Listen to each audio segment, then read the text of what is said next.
नाजरीन, आज हम बात करते हैं पंजाब बलदियाती एक्ट 2025 के तहत यूनियन काउंसिल के निजाम पर। और यकीन माने कि इस निजाम के तहत बहुत सारी तब्दीलियां की गई हैं। अब हर यूनियन काउंसिल से 13 नुमाइंदे मुंतखब हो गए, जिनमें से 9 जनरल नशिस्तों के ऊपर अपना इलेक्शन लड़ेंगे और वो कामयाब होंगे। और लेकिन खास बात इसमें यह है कि अब जो एक वार्ड सिस्टम होता था वो नहीं होगा, बल्कि एक यूनियन काउंसिल ही एक अवार्ड तस्वर की जाएगी।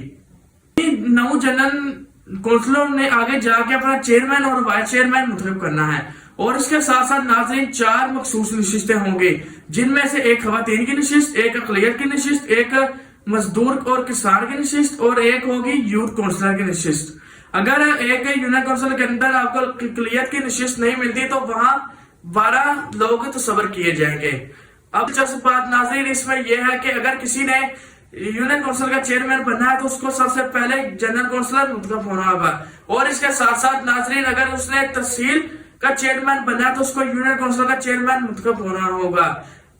यानी कि इसमें दिलचस्प बात यह है कि आपको सियासत की गहराई समझने के लिए सबसे पहले जो ग्राउंड रियलिटी है जनरल काउंसिलर की, उससे आपको एक प्रोसेस से गुजरना होगा। मैं हूं तलहा मसूद सयाल और आप देख रहे हैं इनसाइड हब, जहां बात करते हैं सियासत की गहरी नजर के ऊपर। शुक्रिया।